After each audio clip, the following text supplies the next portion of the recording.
All right, good evening. I call this meeting to order. Let's stand for the pledge.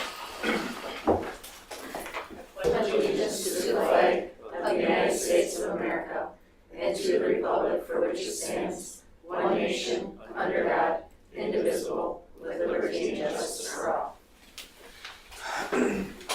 All right, we don't have any speakers tonight. So just one announcement before we get into the agenda. We do have the vacancy posted for Zone 3 on our website, right on the homepage. You can see it there. The skylarks also went out to staff and all of the families as well. There's hyperlinks on there to get to the application. You can either bring an application into the district office or there's also an electronic application on there too. All the deadlines are in there, due by Monday, August 19th, 4 p.m. And then August 28th will be a special board meeting at 6 p.m. and that's when the board will hold interviews for that position. So, any questions? Dana will answer them. And we will vote that night, just Yes. like we did. Yep. Okay. Yep. All right, then we'll jump into the agenda and we'll start with personnel report. All right, we have two to bring forward tonight. We have Amanda out at Lanoy and a transfer, Kathy, moving to Hillcrest. We do still have 3 teaching positions open as well. We have 2 special education and 1 biology teacher at the high school. So still in hiring mode, but it's starting to slow down. We've had a couple support staff retire at the end of September, so you'll see their postings going out now. Have you filled Kathy Frankie's spot already then? Or was that? So hers was one that we went down a section at Fairview. Gotcha. Okay. So she elected to go to Hillcrest. Very good, thank you.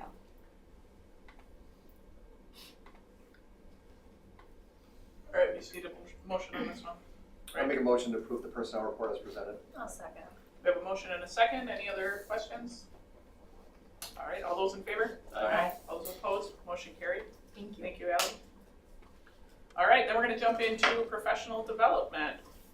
In August every year we bring forward professional development and learning topics and calendar and kind of update you on some different things that are happening in regards to that. And so you do have 2 links in here. You have the new staff orientation and then you also have the welcome back to school 24-25 school year. So I'll kind of talk a little bit about the new teacher part first.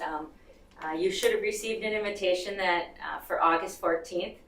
We have a meet and greet breakfast, and then after that we do some introductions of departments, of learning leaders, of the buildings, and then especially of the new staff. And so that's the portion that we've invited you to.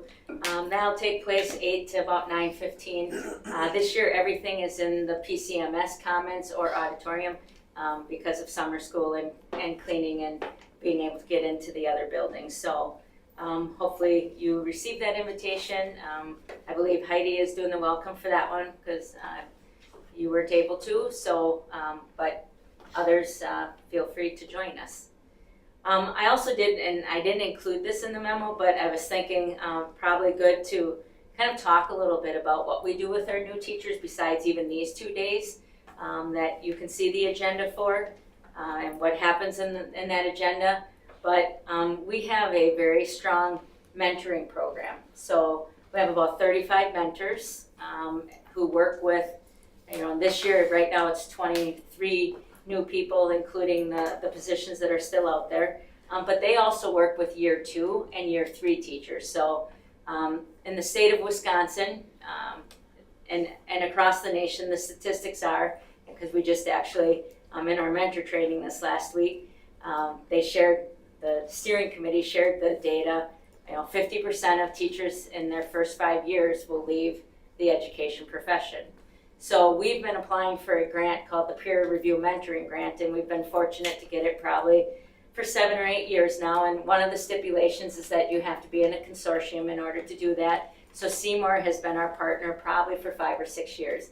And then we base it on the number of professional staff that we each have. So we get 2/3 of the money and they get 1/3 of the money based on professional staff. And then we're able to use that specifically for year 2 and year 3 teachers of what are we going to do to continue to keep them and grow them so that they stay in the profession. We just found out last week that we were awarded the grant. We applied for $25,000, and then it depends on how many other school districts are applying for it. So I think we were $400 short of getting the $25,000.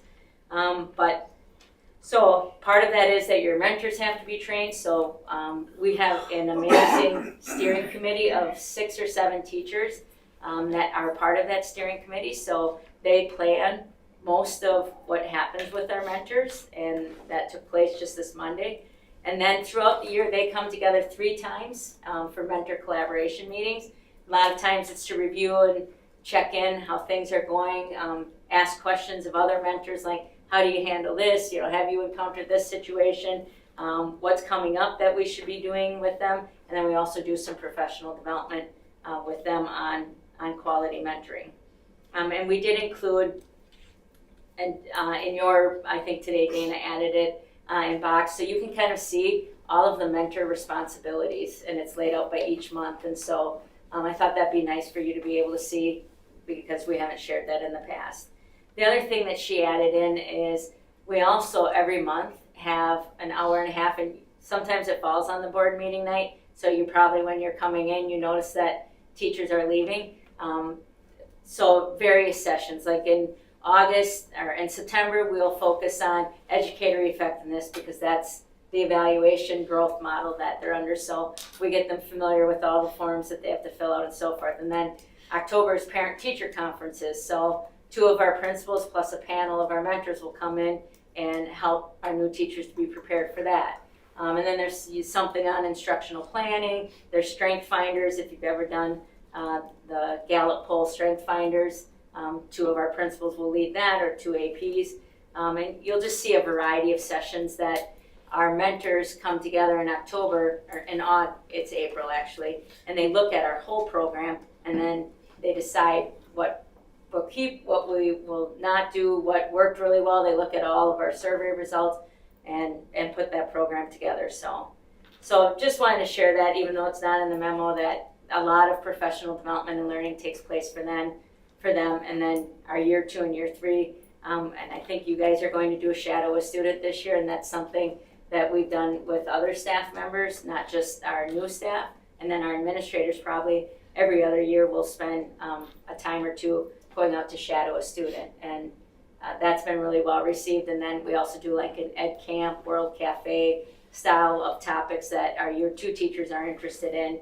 And then if we need to have individuals in the district who have strengths with that, come in and work with them as well in the afternoon after they go out and do their walkthroughs and whatever it might be. So then I wanted to focus also on the welcome back to school. So that occurs for all of our staff on Tuesday, August 20th. So you can kind of see that agenda, that in the morning they will start in their buildings. And that includes also our paraprofessionals, our administrative assistants. And then there's other sessions happening that they've designed with the transportation department, facilities, and who else? Food Technology, service. food service, also have their sessions. And then we have the food trucks again this year, backed by popular sentiment from people. So you're invited to come and join. We have 45-minute segments and rotations through that. 8 food trucks, I think a new one, and an ice cream truck as well. Figaro's had reached out last year to say that they had an ice cream truck, so we're like, come on and join the fun. And then at 1:30 will be our program in the auditorium. This is back at PHS in order to hold everybody. And the theme is A Million Dreams for Our Students. So, and basically, if you're coming, just accept that invitation as well, and we'll know as we're giving them our number for food how many people we're going to have.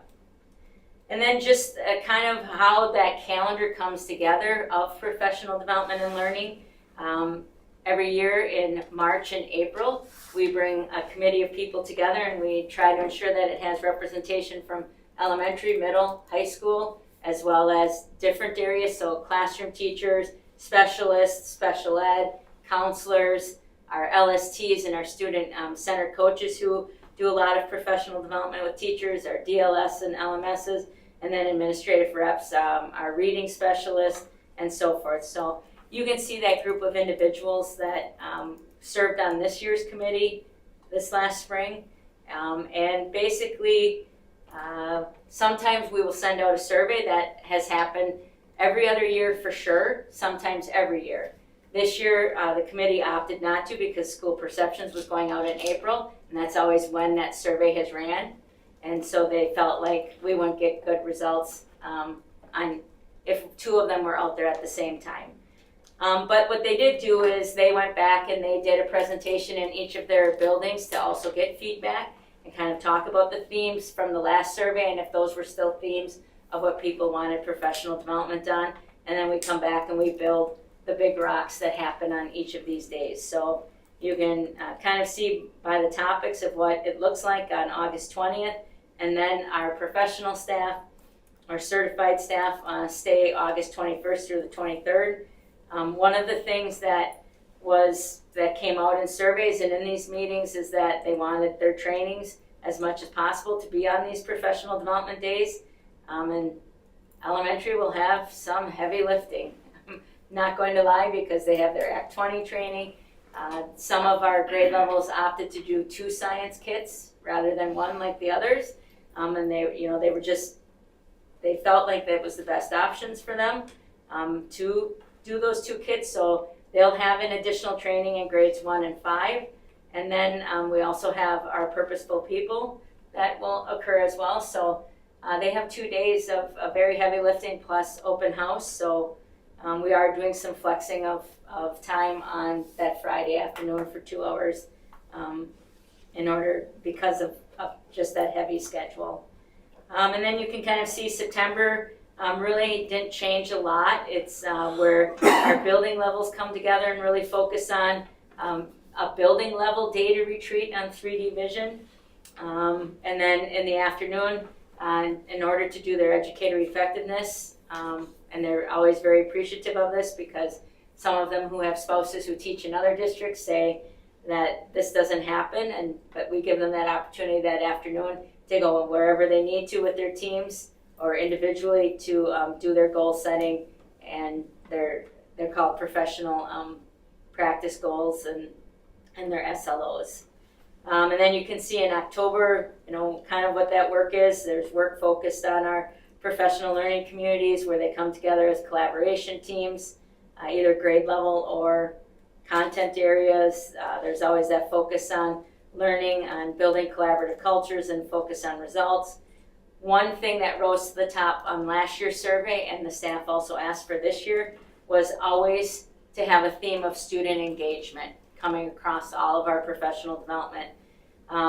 We also think, because we're coming off of our 3D vision time yesterday with 90 staff members, we also feel that that is a big part of behavior. So like if we're saying that we need to reduce our boys' referrals by 25%, a lot of times that comes not necessarily down to behaviors and discipline, it comes down to how are we engaging boys in the classroom.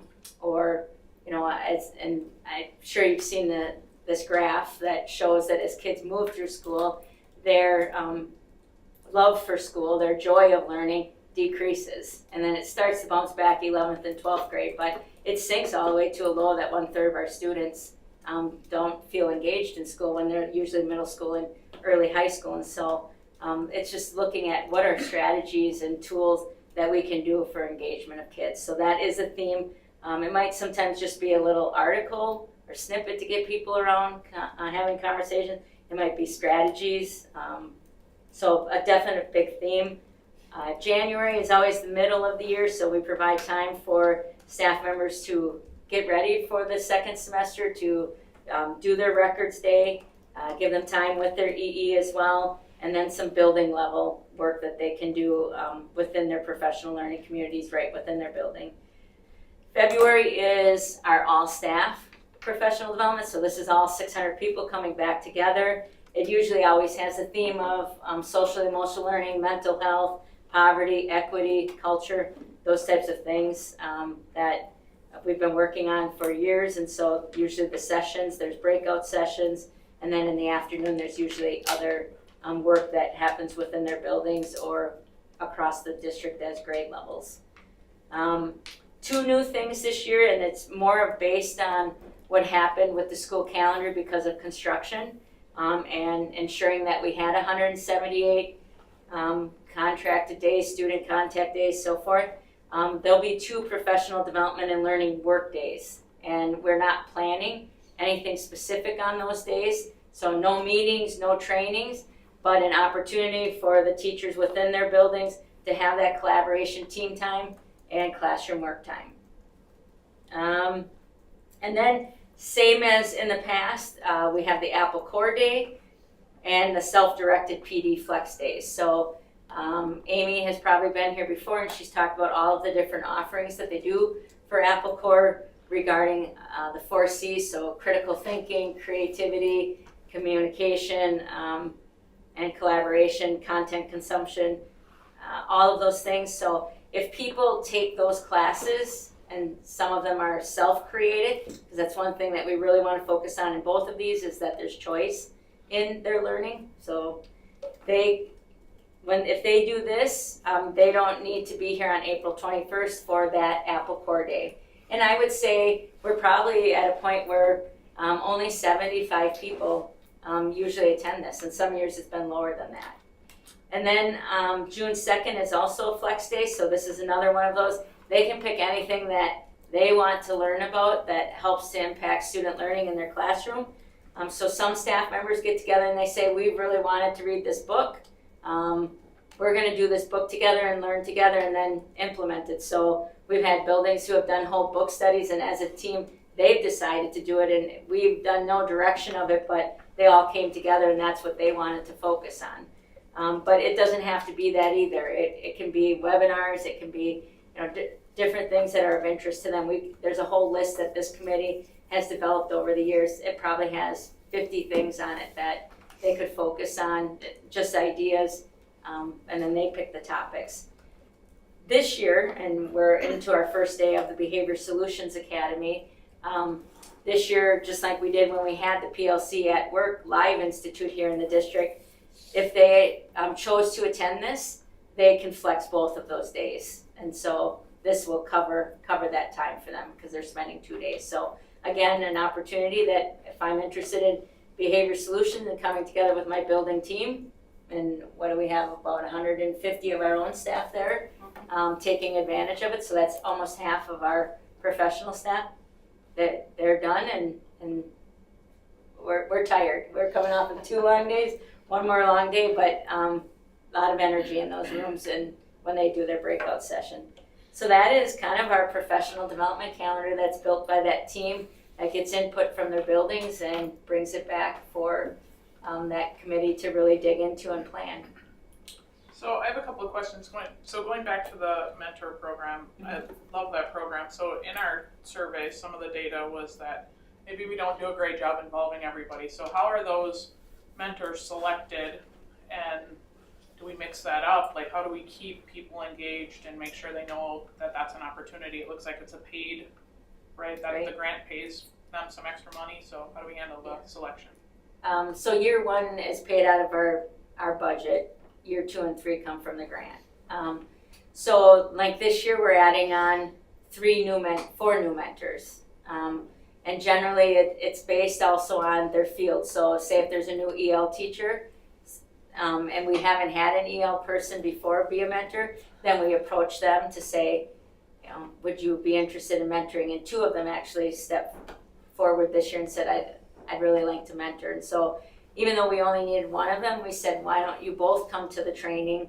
And then, we know that we have you waiting in the wings if there were to be another individual that we would hire in the next year or 2. So that's one of the ways. Sometimes they approach us and they say, I kind of have that interest in mentoring. A lot of times it's that the building level recommends the person. So like I'll send out the mentor assignments and I'll be like, who are you interested in serving as a mentor this year? And then if we think like we we need a grade level teacher, so that's what happened at the middle school this year. One of our grade level people was shifting roles, already had, and we try not to give them more than 4 people total in year 1, 2, and 3. Then we'll go and we'll add on another person. So we approached 2 people in that case, asked them if they'd be interested to serve as grade level. One of them said, not interested this year, but keep me in mind, and the other person did take advantage of it. So I would say we probably add on 3 or 4 each year. And then, you know, there's retirements, so we've lost some great mentors over the years too because they retired, and but then we always bring on new people. So is there a formal process though? If it sounds like we're approaching them a lot, is there a formal process if we've missed them and it's something they are interested in? Like, how do we make sure they know it's out there and you pique their interest too, as opposed to us just searching them out? I know Allison's having a lot of conversations in the Leadership Academy, but let's just keep that top of mind that we don't miss anyone. Well, it's actually was one of the pieces that we had within like an opportunity, so I'm sure it'll be a conversation or a topic that comes up. I think everything about leadership has been an approach at this point, you know, so we're hoping that opportunities, when the opportunities are listed, then we can get a better idea of who is interested in doing some of that work, so. Good, that's what I have. I was gonna say, it's very, very thorough. Do we have, or are we doing the same thing for the leadership development side, where we can kind of see what's going on with all the up and coming leaders in the district? We're working on it. Okay. We're working Yeah, on I mean, it. this is very, very thorough. Yeah, so we have some things set in motion. Okay.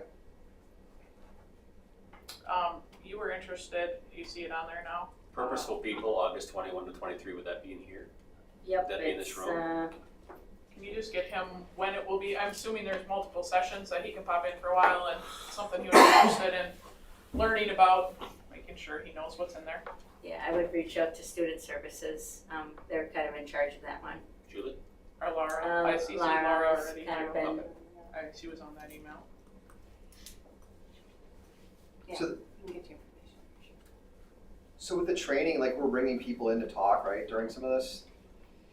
so like Act 20 is a mixture of, we get 10 days from CISA based on the contract that we signed, so that's what we're using our 10 days with them for. Okay. That includes planning and delivering. So just last week, Friday, Rhoda and I met, and we're each pairing up with one of the literacy consultants, and then we'll each be delivering, like she's taking K1, I've got 2, 3 throughout the year. Okay. So yes, in that case, that is a mix of district people as well as outside with CISA. Purposeful People is one of their trainers, and my SI is a mixture again. So we have a teacher who has always been very interested, and does our engineering as elementary. So I approached her and said, hey, would you be interested in going and getting trained on the MySci kit and then training our people? So we'll run 3 sessions that day, and she'll have one of them, and then their trainers will do the other 2 sessions. Okay, so very, very little to no budget impact to us. No, and my side's included. Yeah. Okay. With the purchase of the kits, the training comes with it. Okay. I'm not sure on Purposeful People, but Act 20 is our 10 days is what we opted. Okay, thank you. Purposeful People was included. Yes, and it'll be at the high school that day, Okay. so 12:30 to 3:30 in the afternoon. On which day? That is on Thursday, the 22nd. There's no dress code, right? I can just come from work. Come dressed purposeful, Dennis. You got I'll just say, With an open heart. All right, anything else for Jenny? Thank you, that was awesome. All the stuff you provided us was great. Appreciate that. absolutely. All right, then we will move on.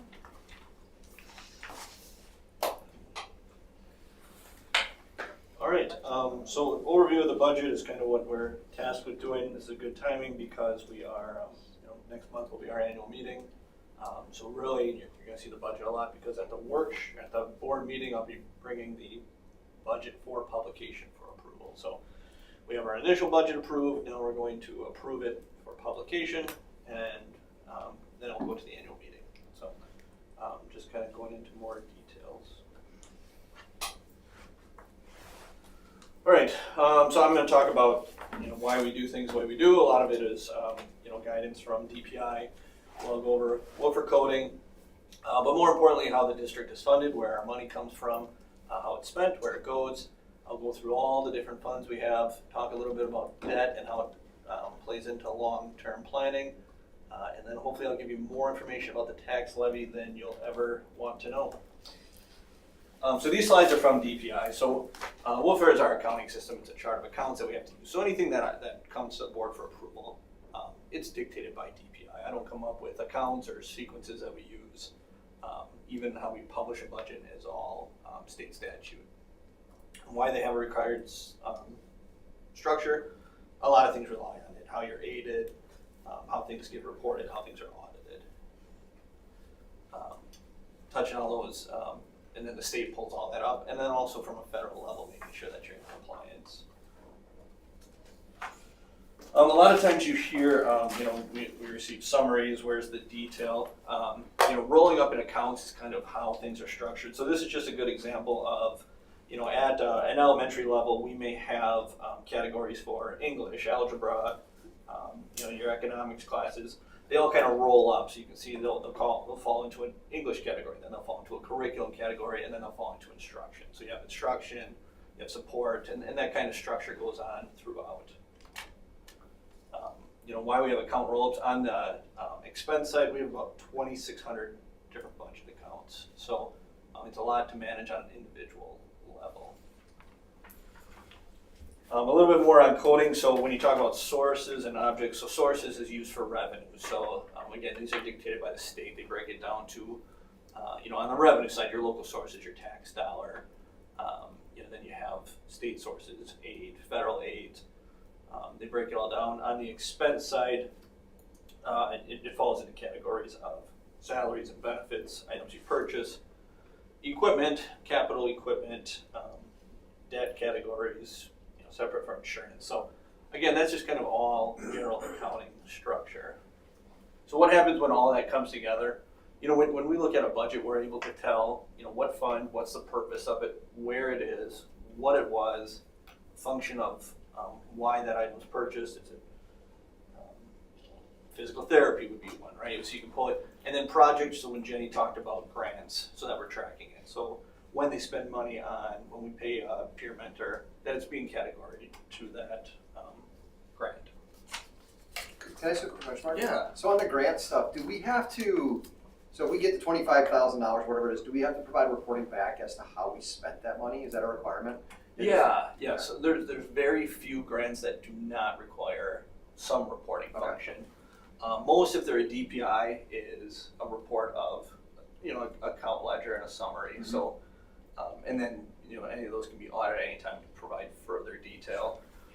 The other one with grants is if there's right now the tech ed one at the high school has a matching component. So not only do we have to provide what we spent, we also have to provide our 2 times the match and documents. So, the only grants that don't require it, right now there's a focus on mental health. That was one, and there is tracking, but we fill out a Google survey of how you spent the money. That's about the lowest level of reporting. But anything when I get into federal grants, it is accounting records, and then those get pulled and audited by DPI and our auditors. Okay, all right, thank you. Yeah. So everyone familiar with the general fund? Really, what the general fund is our day-to-day operations. Everything that is not in a separate fund, special ed or debt when I get into those. But it is our daily instruction and our daily support activities. Revenues is a little easier. We only have 46 different accounts for revenues, and really the majority come in the top 2, and that is a state aid and property taxes. Again, all controlled by a revenue limit. So I've talked on revenue limits before. It's a state imposed amount that districts operate under. So going into this current year now, $11,300 per member, about 4,000 members. So if you do that math, it's about $48 million is what the state says you're operating with outside of grants and federal dollars, et cetera. So that makes up 86% of our funding. I haven't really ever touched on that offset of general aid. So what the state does with general aid is it kind of equalizes value. So they take Pulaski and they rank you by property values per member. So 421 school districts, we're 345th, which means we are property poor in their sense based on the number of students we have. So a property rich district would be like a Gibraltar is number 5. So because they have such large property values and very few students, they would get provided less aid. So that district levies almost their full revenue limit because there's a bigger property base. So here, each student that we have sits on about $600,000 of value, property value. Doesn't mean everyone's doesn't mean a 3-family home is 1.8 million. It means that there are businesses and homes without students. So that's why we are highly aided. So out of that $47 million that is those top 2 categories, 31 million comes from the state. Still tax dollars in a sense, but not a local tax levy. So when you look at, when the state's talking about increasing general aid, we see a benefit from that because we're in that, 17%, of districts that are highly aided. So revenue limit, then the other categories when I get to them that fall in there would be our Fund 38 debt and our Fund 41. Other large revenue, so then categorical aid is a flat amount that all districts receive. Right now it's at $740 per pupil. So no matter whether you have 100 students in your district or 3,900, they all receive that flat amount. Other big category, open enrollment in. So again, that is students coming from other districts. They levy for that money and send it our way. Just general interest on bank accounts. AGR we've talked about here at Glenbrook. That's the aid we receive through that. Transportation aid is just that. Common school funds is federal funding for libraries. Title I we've talked about, and so Title II. Student fees is that registration fee that offsets materials and whatnot. And then new last year was mental health aid. So those are our large categories of revenue. The remaining ones don't make up for much of our revenue. About $700,000 is the rest of the categories. That's everything from general Medicaid, fees for iPad insurance, field trip fees that increase our budget for expenses, student fees, for athletic, admissions for events, mobile home taxes in lieu of they're not paying property taxes, but they pay a fee that comes in, and then it goes down from there. I don't know if there's any on here that aren't very self-explanatory, all the way down to student fines. A student fine is, if a student finds themselves doing voluntary damage to our property, then they usually pay for it. So those are all of our categories, make up that $54 million in general fund. All right, so moving on to expenses, we often say that our largest expense is, our staff, right? So 36.6, about 2/3 of our general fund is spent on wages and benefits. I just broke it down by percentage. We have 584 regular employees. There's also some hourly employees in there for events or whatnot, but that's the majority. When we did our bond issuance, they provide details. We're the 3rd largest employer in the district. So it's a big number, right?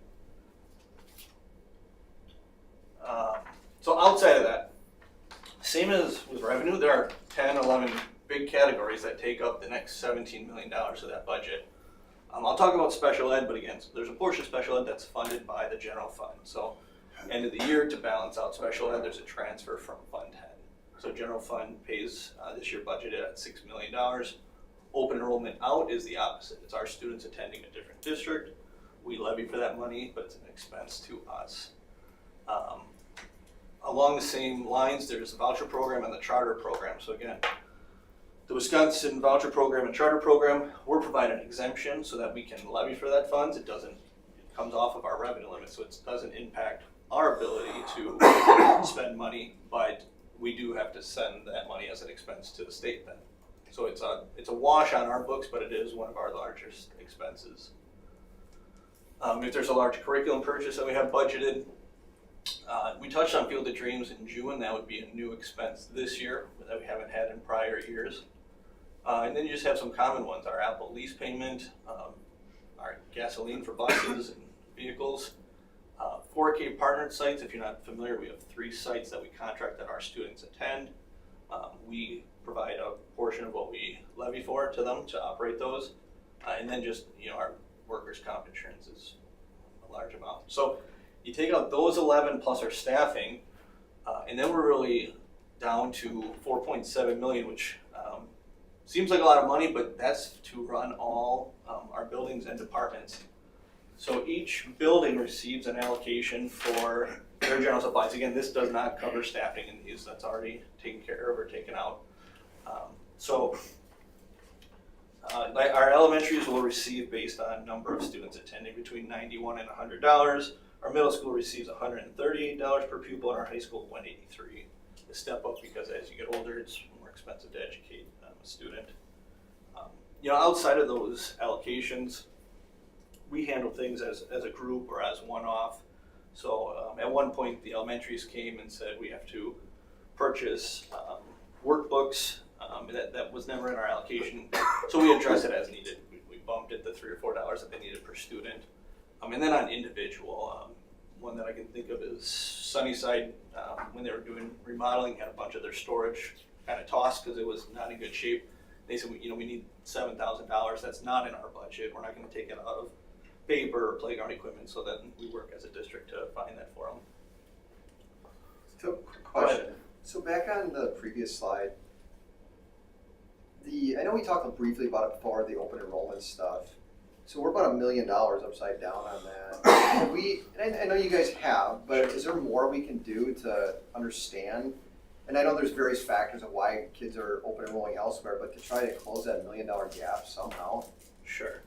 So yeah, I put open enrollment sometimes in the category of uncontrollable, but if you're a desirable district, you're going to retain people or bring them in. One thing that districts in this area don't do is promote against other districts, and that's really at a board or a superintendent level. But we can also try to understand, individual things as far as, one is from the get-go, are people choosing a 4K program based on its desirable. So there is, the thing with doing that is you're really studying your competition, which is other school districts. So. Is there an easy breakdown though for us to see, like, I don't want to pick on schools, so I'll probably say the wrong ones, but like so many went to this school, so many went to this school, not to try to dissect it, but just to understand. When we do the open enroll report, Okay. you'll see all that laid right out for you. Okay, very good. And we have actually improved that, not by a ton of students, but we've been working on that.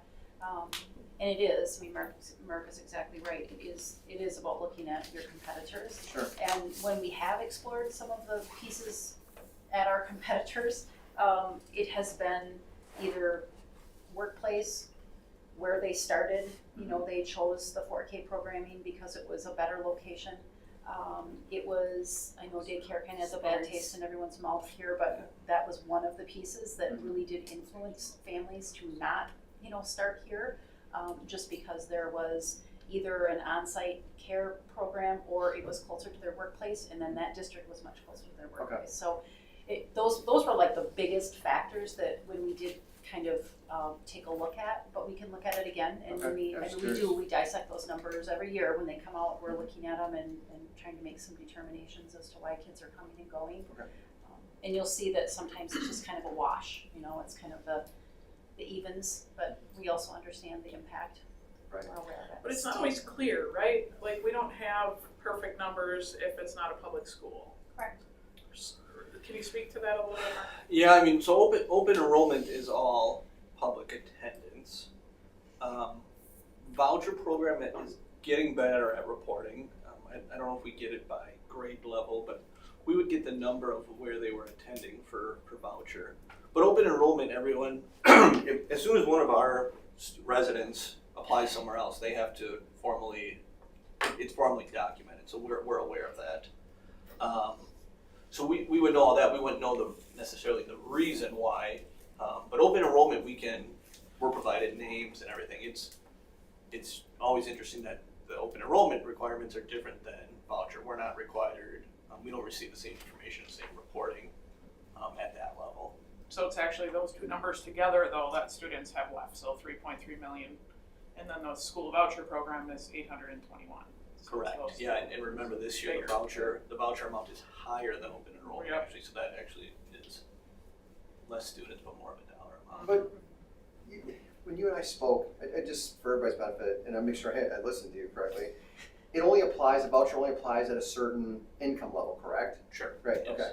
So it's not everybody. You could go out, but if your income level's at a certain, you don't get the voucher and the money stays with the district. Correct, yeah, so if a student goes to a private school who does not qualify for vouchers, they're not included in our membership count for levy, so we don't receive funds and we don't send funds anywhere. Right. So they are just a kind of a zero in that Yeah, equation. so that number's a little misleading to me. I mean, not what you're giving us, but the No, number but- itself is a Right, little yeah. misleading. And Steve, another thing that's come up a lot in the past is territorially, we are very, very large. And a lot of it is, an example would be, there are some people in our district that are just closer to Bayport. And so that's something that seems to pop up a lot, is just the proximity of where their family lives in accordance to Sure, closest that makes sense.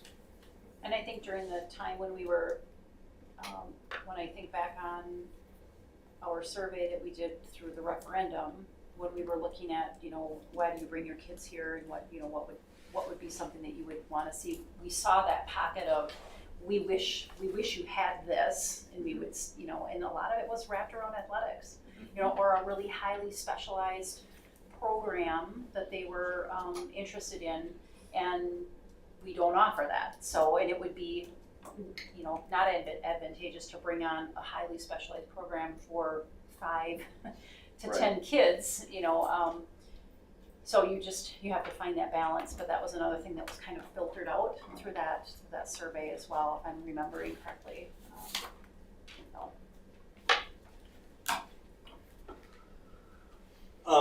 Just on the department side, so most departments have a budget, same kind of process as we do with buildings. If a department has, let's take transportation, if they come and say, hey, our fuel contract is ready to be signed, it's 50 cents higher, we work on that budget of things that we can do to manage it.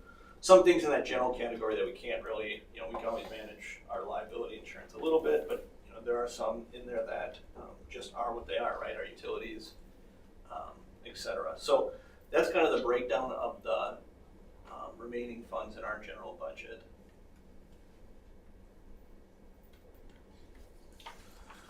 All right, so sharing a detailed budget example. So I don't know if it's going to be legible, I'm sorry, but this would be Glenbrook's budget. So once that gets handed off to them, so Glenbrook has a $48,000 budget, they break it down how they see fit, right?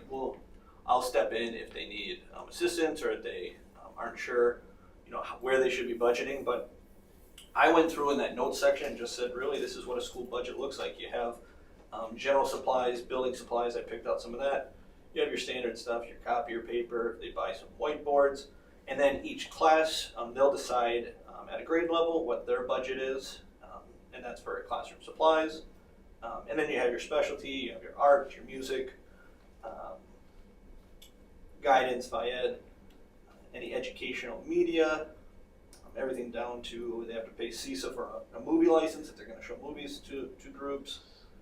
Then you have an office budget for the building administrator, what they use it for, and then a little bit for travel, and then field trips is always a wash. When you pay your $5, we collect that money and we send it out. So that's a building budget, basically. So they get more complicated as you get to high school, but really that's on the building to manage and operate.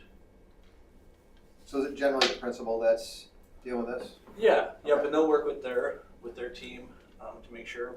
I've never had an issue. If it is, it's something that happened in a building where they unplanned expense and they're trying to figure out how to do so. Again, we'll work with them when they did. I believe the high school had a show and it was how are we going to get all the 5th graders across the district here. We work with transportation to say, hey, can we not charge to do it? So, there's a lot of give and take between the buildings. Okay. Department budget, I clicked on myself here, so this is the business office budget.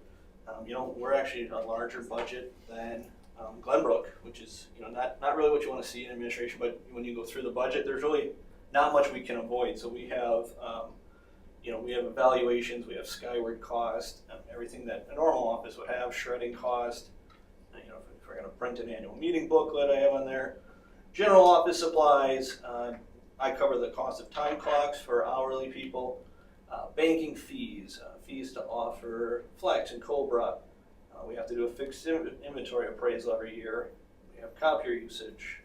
There's a small budget last year for travel, if anybody in the business office attends a conference. So again, so each department handles that, right? We do an allocation, same thing. Any issues that they have within their budget, they talk to me, and if it's something that they need increased, then we meet as a larger group and figure out how we can handle it. So what's the difference between the fiscal year activity versus revised budget? Well, like, what was the real number? The revised budget? Last year my real number was 29,000. Reason we were favorable is we've been holding the cost to implement the new Skyward, and it wasn't ready. So that was our budget for the year, but we didn't utilize it in the business office. So same thing. So if you look at travel, there's something booked there in case anybody want to go to a conference. They don't let us out much, so we spent $55 on travel, and so that's it. So every budget can do that. Can you expound on that, Kenny? I can track it, right? It's there. All right, so moving into other funds, Fund 21, fancy name, Special Revenue Trust Fund. Really, this is your student activity accounts. They're just now under Fund 21. So it's also used to report donors, gifts, nonprofits, some booster clubs who keep their money with us, some PTOs as well.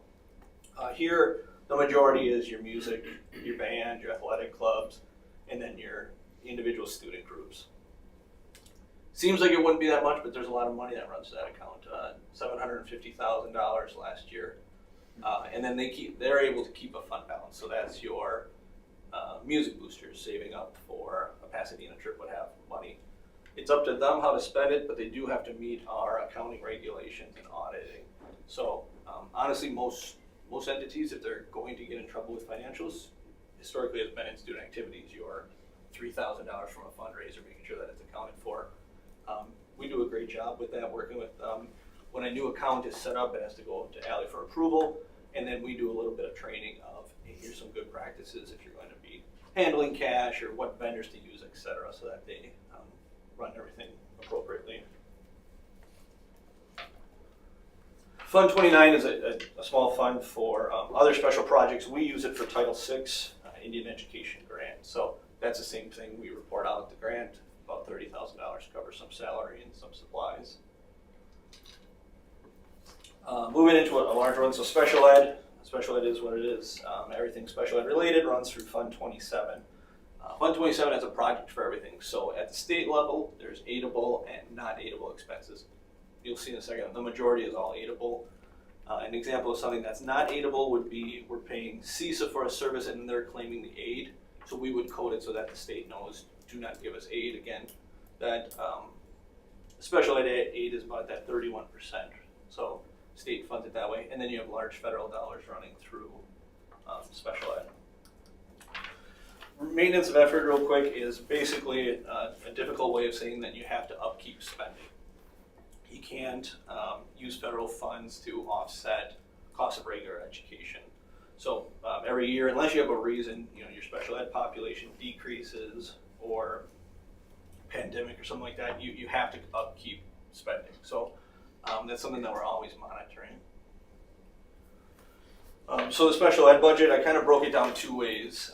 So $9.6, $9.7 million. On the left-hand side is how it's broken down of aidable. Again, the majority is that aidable. There's a little bit of non-aidable, and then you have your two large federal grants, about $1 million there. On the right-hand side, very similar to Fund 10, I broke it down. Even more of our amount of special education is on wages and benefits. Again, a lot of staffing. And then you have your support services. So purchase services would be if a student is placed at an outside organization, or if we're contracting with a CISA to provide anything. And then you just have your equipment, and capital objects is usually a vehicle, one of the white vans. And then your other would be dues and fees. So moving on to the revenue side, so how does that, special ed has to be a wash, we kind of talked on that. You take that 1/3 aid from the state that we receive, you take your federal grants, you take any Medicaid reimbursements that you get, any remitted aid from those other organizations, and then your other federal grant, and then the plug is always that transfer from the general fund. So how early on do you know that number though? So as you're setting the budget for Yeah, next year? you know, because it's based on your prior year. Okay, So what you don't know is you don't know what other districts spend. So they come out and say, the state believes it's gonna be 31%. Very similar to general aid. If you spent more than, you know, if there's that fluctuation, you might receive a little bit more. okay. That's finalized by October. The state will come out and say, here's your number. So, Okay. you know, what's budgeted is usually pretty accurate. Okay. What's unknown is in a year where they're doing the state budget, that amount of aid is unknown. You know, if you go back 2 years, they were pitching 50% reimbursement. That's gotten almost all the way to, you know, final vote, and then it might get scratched. So it's one of the difficult ones. Same thing, if you get higher aid, you have to find a way to spend that money. All right, moving into debt accounts. So Fund 38 is your non-referendum debt. So the district has 3 debt issuances outstanding that are not related to referendum. We have our energy efficiency projects, which go back to 2017. And then we have our 2 Field of Dreams. So we've talked a lot lately about Field of Dreams. I've touched on energy efficiency before, that implemented in 2017, where that debt payment is offset by a revenue limit exemption. That was a state program that was available at that time. I kind of highlighted the categories so you can see we're always levying for the next fiscal year. So your expenses and revenues won't have a tie, but they'll be close. So moving down to our revenue, there are 2 items that we're levying for, and that is just over $1 million for that energy efficiency project. And then going back to the board action from 2018 would be levying for the phase 2 interest for Field of Dreams. Plugging that on the revenue side, we've talked about that operating transfer that's in the initial budget. Small amount of interest because the money doesn't sit in there very much. It comes in at tax time in February, and then it's paid out right away. And then ongoing donations. So I have a couple blank categories. We really don't know for sure what donations are going to be budgeted out for future years. We do know what our debt payments are, and we don't know what the operating transfer is going to be required.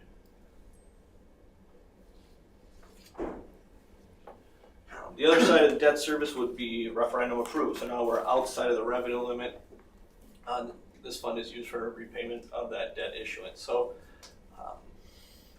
I've had some questions from taxpayers already saying, hey, is this amount going to double for next year? No, we're leveling out for interest payments for some time being. So I showed what that expense is for the next 3 years and what that levy will be. It's flattening out.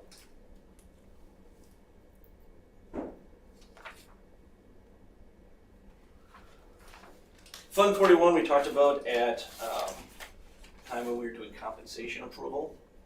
So this is a fund that facilities uses for anything inside the building, new flooring, ceilings, etc. When we talked at that meeting, Nick has a carrying fund balance of just under $300,000. In prior years, we've always levied, so that's within the revenue limit, an amount into that to take care of capital maintenance. Because a lot of that was taken care of with referendum funds and off that list, we're foregoing that amount this year to make really that increase in salaries work. But just noting that we have a fund balance in there, so it's not like we're going to stop taking care of needs across the building. Fund 46 we just talked about at the last meeting. That was that end of year transfer. This is to, again, take care of long-term capital needs. After a 5-year period, we are now past that. So with that last transfer, current fund balance is sitting at just over $2 million. Fund 49 is a lot of the work you're seeing around the district right now. So that debt issuance for referendum fund moves into Fund 49, and that's how we maintain recording all those expenditures. So all construction costs run for the referendum run through Fund 49, still earning interest on those funds. Fund balance as of the end of the year was at 42 million. This year we plan on spending 32. That would take us up through the work through June. And again, those projects are going to be completed by beginning of next school year. So then the remaining 10 million would be spent at that time. Referendum, I believe we're going to be, our construction projects will be on the October meeting with C.D. Smith. So more to come on that. Food service, we talked about at a recent meeting. Current fund balance. Food service fund is just that, anything related to food. Where do they spend their money? On salaries and then food production. And then where does the revenue come from? About half and half. Half is purchased meals and half is aid, whether it's free and reduced meals or general federal aid or state aid. It's kind of that offset. So again, planning on spending that down in future years. Would there be any benefit to us lowering the cost of meals to burn that down a little bit to stay in, or are we gonna be good with the plan you have? I would say we're good with the plan we have. Okay. So there's a paid lunch equity tool, and as long as you have a fund balance, that law no longer applies to you. Okay. But for a while, no matter whether you had a fund balance or not, the state said what you could charge. So it had to be a certain amount. So if we ever dipped it back into that category, then we would see a potential increase. Okay. So, again, when we look at our cost of meals, we are, among the lowest, and maybe Green Bay's got one or two prices lower than us, but otherwise we're pretty well set. Okay. Thank you. Fund 72 is a small fund. We use it for regular products, so it accounts for donations for specific individuals. If you're not familiar with Raider products, kids in the high school who are in these courses either produce items for the general public or businesses or work on vehicles, and they raise funds based on billings. Those funds are used for either post-high school education, or if they're going right into the workforce, they can use it for the purchase of tools or equipment. So that's all managed through Fund 72. Any unused funds are then can be used for general equipment in the tech ed area. Community fund, again, activities where the primary function is for the community. This is levied outside of the revenue limit. So a couple of these have been large discussions in the past. This will be voted on at the annual meeting. So how it's reported is the difference between the levy and the total revenue would be user fees. So you look at, starting from the bottom, piano lessons is not levied for. Whatever the cost of a piano lesson is the cost of a piano lesson. We still run it through Fund 80 because it's open to the public and community, but it's run through here. So the ones that are not funded by any tax levy is before and after childcare, all classes for community education, and then pace setters is the travel group. The ones that are funded by a tax levy is our SROs, any PACE administration to run the office, staff, middle school, so then you get into, there are some fees there but don't offset the cost. Same with pool, P-News. The fitness center has, I want to say tripled in membership since we offered it through the community fund. So that will be presented. STEP program is your senior tax exchange. So seniors who, in a sense, volunteer, but they are paid through a payment to pay off their property taxes. It's run through the community fund. And then if you were here last night, there was probably, felt like 1,000 kids here for youth football. So another huge program. So then that pool, I'm trying to see where you talked about it. So that pool payment that goes out here, pool operation is 26,000. That comes out of that. So 26,000 would be what we raise in open swim or swim lessons, etc. So, gotcha. And again, there are also pool expenses that run through. The pool has a probably $26,000 budget just for school-related activities. Okay.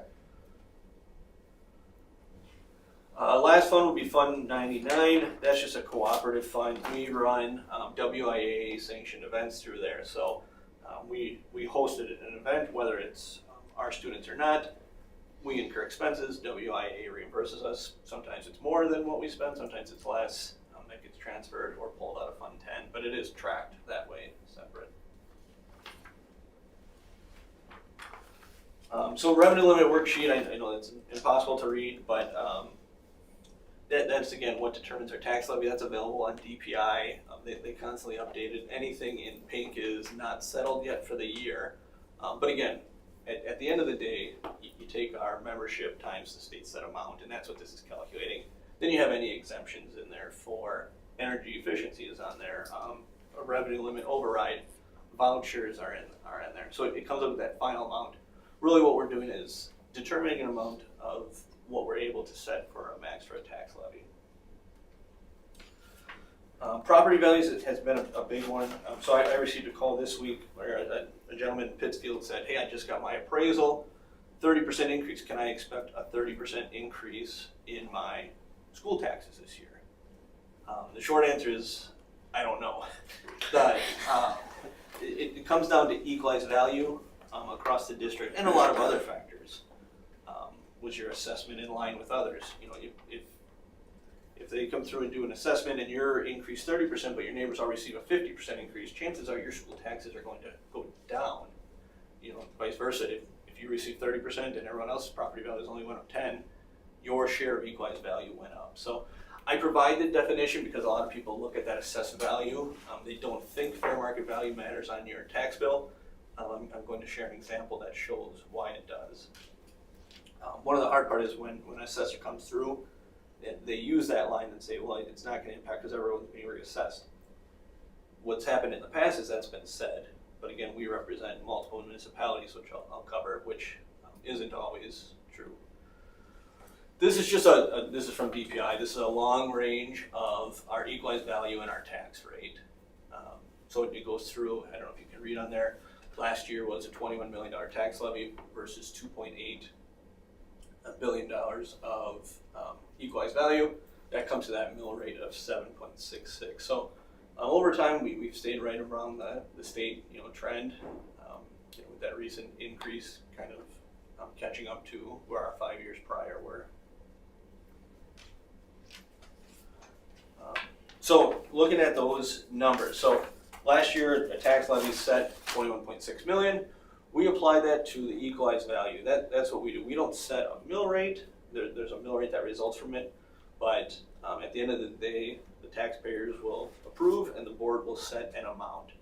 That gets applied at the state level on equalized value. So commonly referred to, you would say at 7.66 per $1,000 of value. Very simple example, $350,000 equalized value would result in that tax amount, $2,600. You do that by the amount of thousands that you're assessed at.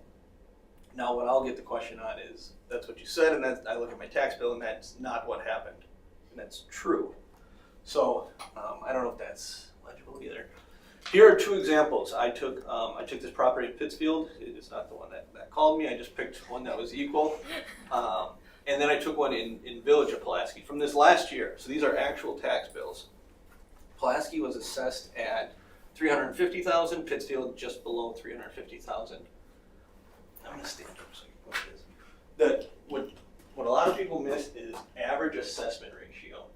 So average assessment ratio is your amount of what the state says your fair market value is to your assessed value. So Pulaski was almost even. They must have recently been assessed in prior years or maybe even last year. Pittsfield, one of the reasons they're being reassessed right now is their average assessment ratio was at 0.76. So what that results in this is an effective mill rate. So you take all our equalized values across the district, and the state's going to say to level the playing field for assessors, and not that any of these were assessed wrong or more accurate than the other, just as time comes, they don't do an assessment every year.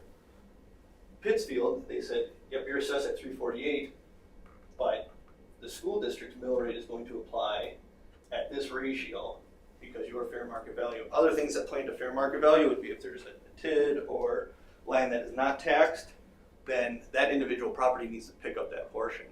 So you look at their two tax bills, 10 minutes apart of a drive, but Pittsfield is paying $600 more on that property.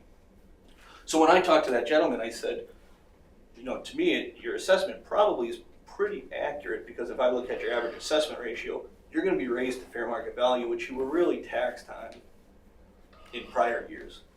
You know, the other thing is there areas that aren't in their municipality anymore? Was there new businesses, new homes being built that could also take that off? So a lot of factors that go into it, but just kind of an explanation. A lot of people don't think that that fair market value matters, but it does.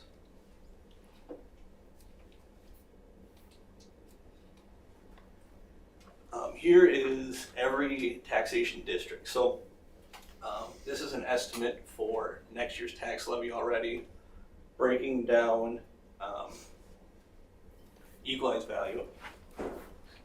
So in this category 1, we just show how much of the district is made up in each municipality.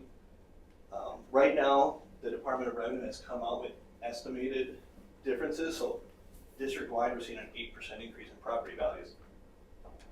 So that being said, I don't know, you know, for example, Town of Morgan, their initial one is 30%. I don't know if that's new property builds. We won't know until we see the final amount of what actually applies to our district. But same thing, you know, you look at these municipalities, if you had a larger increase in property value, your share of our $21 million tax levy will go up. So you're looking at Pittsfield, in this example, 7% increase in property values. So as long as you're in line with that, your taxes will remain the same. Again, as those property values go up, the mill rate will decrease.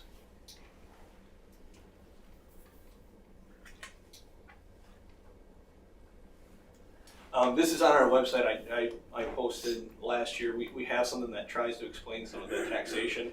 Again, if people have individual questions on their property tax bill, is something they see and they say, no, that's not what you said, you know, I'm happy to walk through examples of, hey, you were reassessed, or, you know, here are the areas that are currently underassessed that are getting a heavier tax lift right now, or any of those scenarios. Next steps, and so I kind of touched on it at the August board meeting. Preliminary budget comes for approval. That will be published. It goes out in 2 or 3 of the local papers. It's available on our website or in the office as well. Annual meeting will be September 18th. There's a public resolution on the tax levy, and then October is when we approve the budget.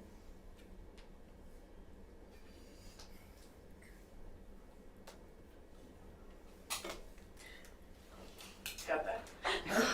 That was fun. good. Every time you do that, I learn a whole lot more. No, it makes a lot more sense every time you say that. Yeah, So thank you. annually is when you, publish the district debt, right? Because we really make annual payments against bonds. Yeah, There's a bond. we make payments September and March. So Okay. we have an upcoming payment that I just sent off today for referendum debt. You know, our debt schedule is available on the DPI website and whatnot. So,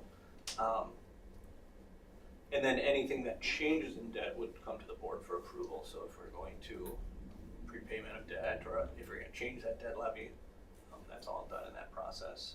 Okay. Thank you for putting this together. Yeah. Thank you very much. Any other questions from Mark? Loaded question. Yeah. All right. Well, that wraps up our meeting. So we'll go back to citizens forum if anybody would like to speak to the board. All right. Motion to adjourn. Let's, next business meeting, August 21st. We'll talk again about the budget. Hunter will be here to discuss the therapy dog, and then a couple other things we need to talk about is annual seclusion restraining and the Indian policies and procedures. Now I'm ready for you. Motion to adjourn. Second. I have a motion and a second. All those in favor? Aye. All those opposed? Motion carried. Have a good night, everyone. Thank you.